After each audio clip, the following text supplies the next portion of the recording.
About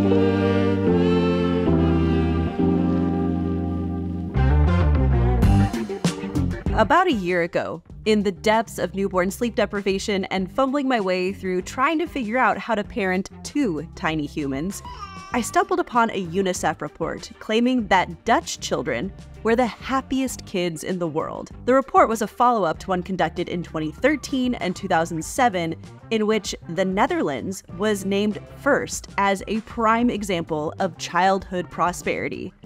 Meanwhile, my own home country of the United States came in at 36th. By the way, they only ranked 38, so that's awkward. But this study isn't singular. A handful of other organizations, including Britain's Child Poverty Action Group and the World Economic Forum, have also ranked Dutch kids incredibly high in personal happiness, physical and mental well-being. So how exactly do Dutch parents raise the happiest kids in the world? Well, I packed up my own family and headed off to the land of tulips, clogs, bicycles, and hagelslag to find out for myself. So, let's take a look.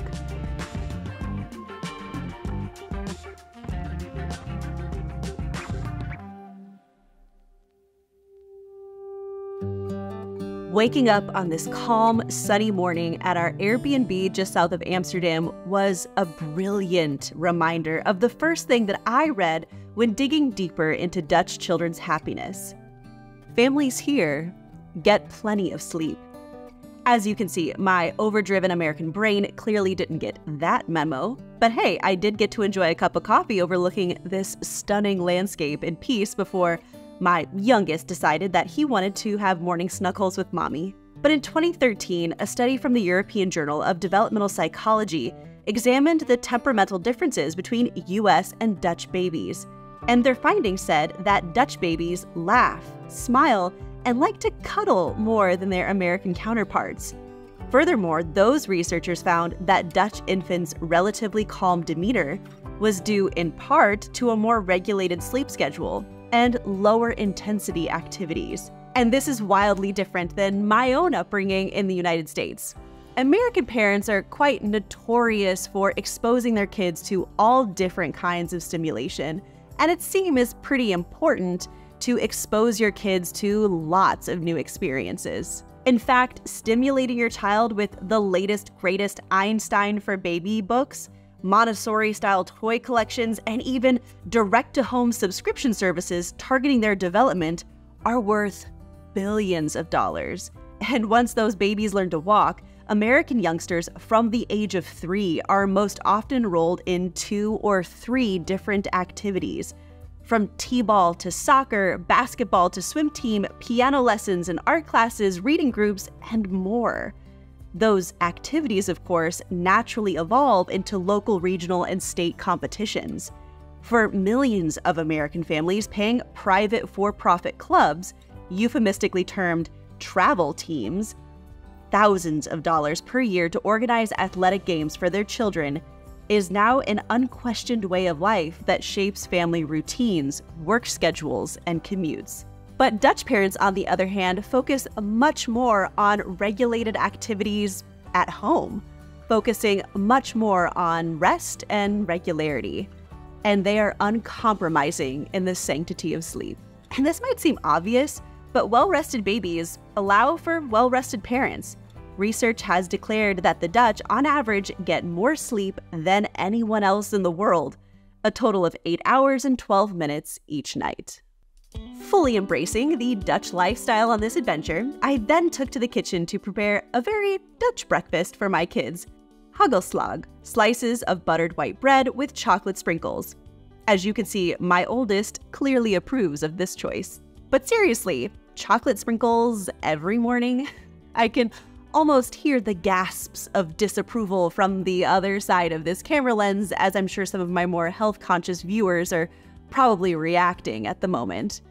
But I think what's really interesting is that there's probably a lot more behind just the simple treat of having chocolate sprinkles. According to the authors of The Happiest Kids in the World, How Dutch Parents Help Their Kids and Themselves by Doing Less, sitting down at the table as a family, especially before the day begins, is a routine that essentially defines Dutch family life. Before any meal, the family doesn't start until everyone, children included, is at the table. It's a sign of respect. Every person counts. And shamefully, I admit this is a practice that we don't always practice in our own household. Most mornings, Jonathan is rushing out the door to head off to work, my oldest eats breakfast at kindergarten as well, and our baby, well, he's on the seafood diet. He sees food and he eats it. But you know, there really is something here that's more scientifically relevant, beyond just the cultural significance of dining together. According to the UNICEF report, 85% of Dutch children between the ages of 11 and 15 who were surveyed said that they eat breakfast with their families every day. Seriously, 85% of teenagers still eat breakfast with mom and dad. And it probably pays off. Not only is eating breakfast associated with better performance in school and decreased behavioral problems, but research has also found that it encourages family bonding and fosters healthy identity development. And of course, feeling connected improves the mental health of all family members and contributes to happier, more emotionally balanced children. So while I'll admit, hagelslag is probably not the healthiest breakfast I've ever prepared for my kids, the smiles and genuine excitement for breakfast together was worth every tiny chocolate morsel. Hey there, as you can probably tell from this point in the video, I loved our experience in the Netherlands and all the opportunities that brought for meeting new people, new experiences, and this new culture. And for me, it's trips like these that really highlight what an impact the gift of learning a foreign language can be in opening up new opportunities to connect with your environment, meet new people, and create a sense of community. But in my own journey in learning to speak German, I've personally really struggled in staying motivated and consistent as a busy mom of two. Traditional classroom courses were, of course, more personalized, but they were really expensive. And self-led classes were definitely more flexible, but didn't offer me the personalized feedback I needed to really progress. But then I found Lingoda, and it has offered me the best of both worlds. If you haven't heard about them before, Lingoda is an online language school that connects students across the world with native-level teachers in live classes to learn a language. Currently, they offer classes to learn English, business English, Spanish, French, or German. So whether you're jetting off to exotic destinations or enjoying a staycation, the Lingoda Sprint is your passport to fluency, offering an immersive and flexible learning experience tailored to your summer schedule.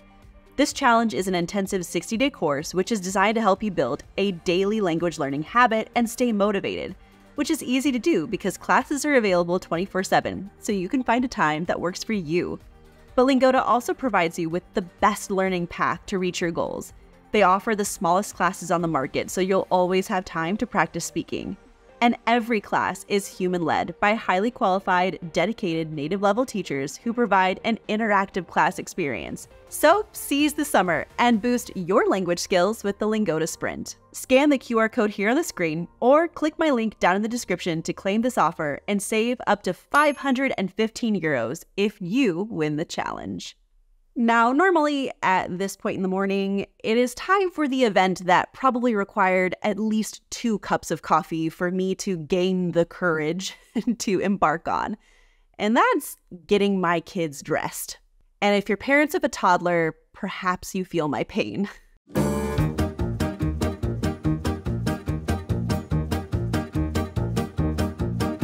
But all jokes aside, this is perhaps a really critical lesson in what helps to make Dutch kids the happiest in the world. They learn how to express themselves and their own opinion. In Dutch families, everyone, including the youngest, has a say.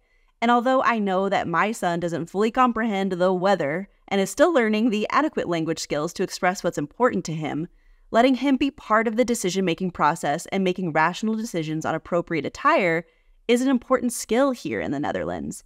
In the Dutch education system, there is an emphasis on developing students' critical thinking skills and fostering independent thought.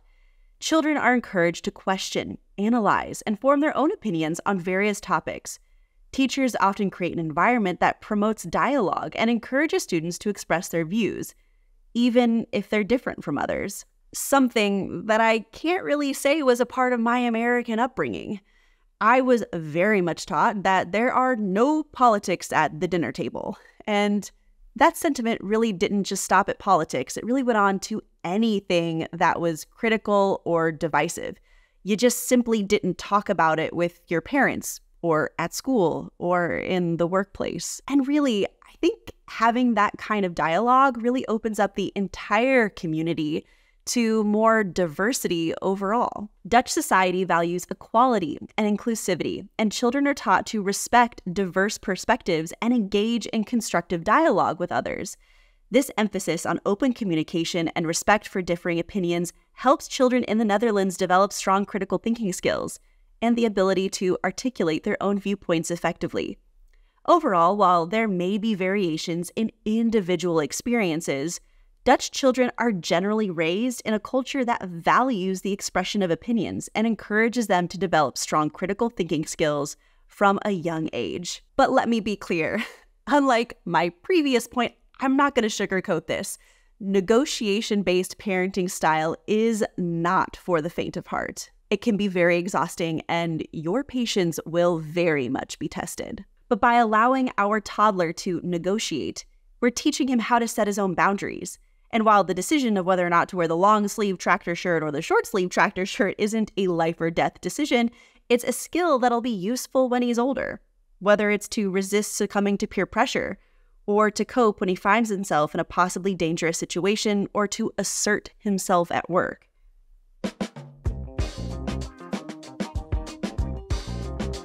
Now, this almost goes without saying, but the Dutch aren't big on cars, and for my cycling-centric husband, the Netherlands' cycling infrastructure was a source of great excitement.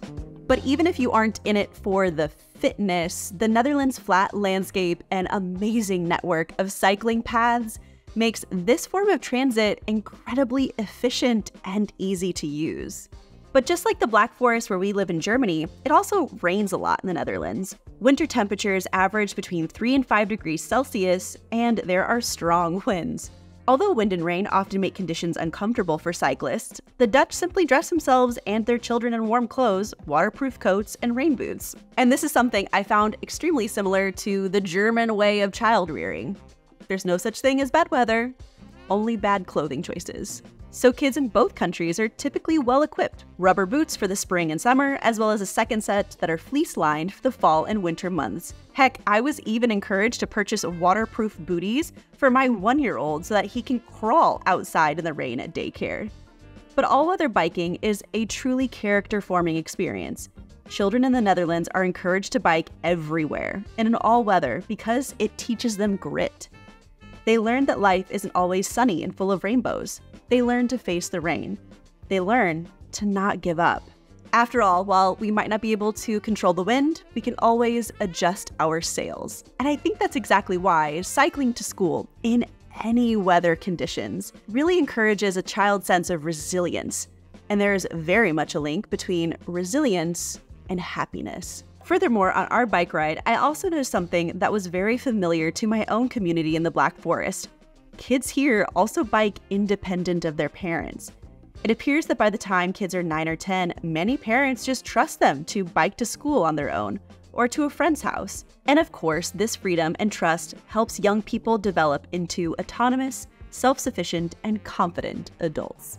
And now another reason why I think Dutch kids, and by extension, Dutch parents, are so happy is that the culture in the Netherlands very much values a strong work-life balance. In 1996, the Dutch government granted part-time employees equal rights as full-time employees, paving the way for a higher work-life balance. The culture of part-time work is another reason why everyone is much happier over here. With a 29-hour work week, the Netherlands has the world's shortest week for business professionals, according to a 2018 OECD study. But I don't think that the Dutch aren't productive. In fact, the Netherlands is comfortably in the middle of the field within the EU as far as GDP per capita is concerned. Rather, Dutch employees are judged based on the output, not their input. As opposed to my own home country of the US, where putting in extra hours at work is perceived as dedication to the company, the Dutch simply want to get the job done. Therefore, Dutch companies often allow their employees to work part of their hours outside the company, such as at home. And so then perhaps it might be unsurprising for you to learn that a 2021 study found that nearly half of the workforce in the Netherlands had part-time jobs, with 26.8% of men working less than the maximum 36 hours per week, and 75% of women were just working part-time. And this is across all sectors, from unskilled laborers to professionals. So after enjoying a snack and heading over to a local park in the Netherlands, one thing that was immediately obvious to me was just how egalitarian Dutch families seem to be. And now, I mean this with absolutely no shade to my German friends who have kids, but I happened to see a ton of Dutch dads at the park. It was almost a 50-50 split, something that I can't necessarily say I see a whole lot here. I soon learned that, like their female counterparts, most Dutch dads squeeze their full-time work hours into just 4 days, and this allows them to dedicate at least 1 day per week to spend time with their kids. This time off is frequently referred to as Papadag, which essentially means Daddy Day. In talking to the locals, I learned that for many people, Papadag was a dedicated day for playing with the kids, or taking them out for the day or afternoon once they were school age. Other families might take a different approach. For others, the father stays home 1 day a week while the mother works, providing more flexible options for working arrangements and childcare. And Daddy Days obviously come with many positive attributes, but one of the big ones is that it definitely fosters a much stronger bond between a father and his children. But also, I think it was really nice to see that this kind of arrangement also meant that there wasn't necessarily a default parent, like one parent that the kids constantly went to for all of their needs and all of their questions. And instead, this role and responsibility was shared much more equally.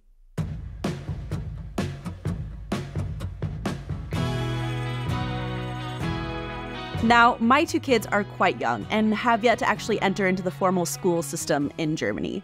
But it's one of the parts of life here that I kind of tend to be sweating the most because of almost all the decisions that we're going to make as a parent. Which school to send our kids to is one of the more fundamental ones. And the strength of the school, the variety of extracurricular activities and opportunities, including options for music and study abroad, was something that we actually looked into before we moved.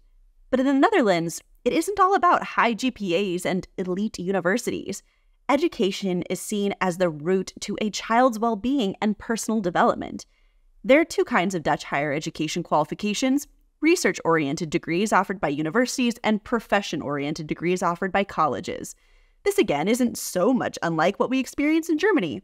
And similarly, you don't necessarily have to get specific grades to gain admission to most programs. All you need is to pass your high school exams. But what's really interesting is that when Dutch children attend school, their curriculum invests more energy in motivation than in achievement. And that is wildly different than the kind of rat race that I experienced in secondary and post-secondary education.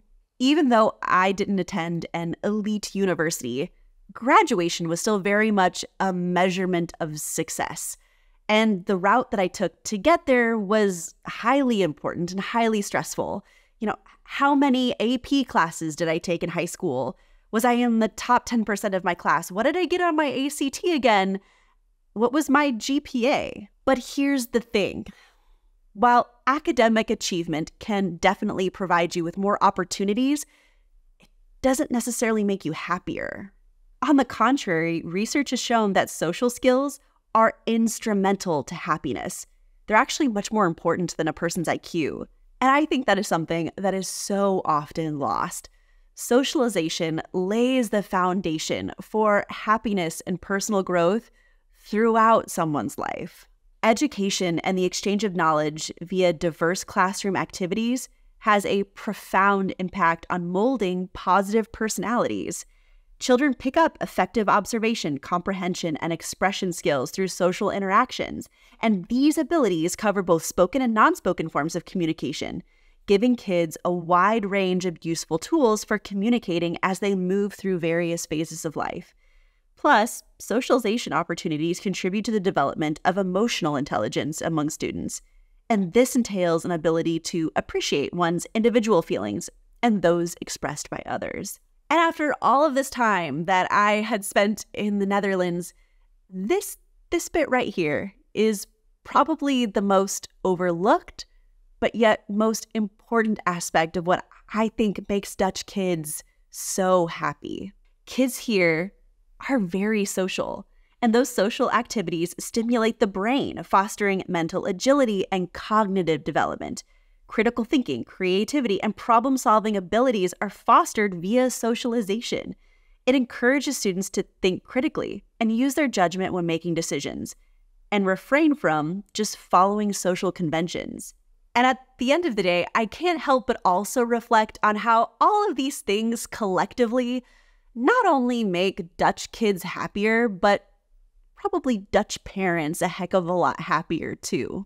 Like all parents around the world, the Dutch have high ambitions for their children. While their parenting styles might be different, they see happiness as a means to success, as opposed as success as a means to happiness. Happiness is considered as the gateway to self-awareness, intrinsic motivation, independence, and positive ties with their communities. And that's what they believe cultivates success. It seems so easy as a parent to view our child's actions as a direct product of our parenting decisions. It seemed like an almost reflexive response to doubt our parenting strategy if our offspring weren't quite living up to our maternal expectations. But the Dutch didn't appear to regularly indulge in this nagging self-doubt. They seemed, from the outside at least, to view their children as separate people, with their own personalities and strengths, and not necessarily a reflection of the hours spent poring over parenting books or coordinating after-school activities. The Dutch parents I met were proud of their children's activities in school. They were happy when their kids scored a goal at the hockey match or kept a tune on the piano at the school assembly. They felt proud, but they didn't feel responsible or confuse their child's achievement with the report card on their parenting skills, which also feels really relieving. I think, as a parent, we do everything we can to set our kids up for success. But at the end of the day, it's really important that we remember that ultimately it's happiness that's the goal. And I actually think this would be a really cool part of the video because we have such an international audience to actually list down below on what you think was the most instrumental part of your own upbringing that made you happy. What kind of life did you live? What kind of parenting style did your parents take? What kind of opportunities? What kind of even breakfast rituals? Heck, I think all these things can come together to form a really happy life. And I think it would be really neat to see all of the different nuggets of gold, so to speak, the nuggets of information that we could share on what you think leads to really successful and happy kids. And I think that would be really exciting and really cool. So please list those down below. And as always, if you enjoyed what you saw today, be sure to hit that thumbs up button. And for more content from Type Ashton, hit that subscribe button. So, I'll see you next Sunday. Cheers!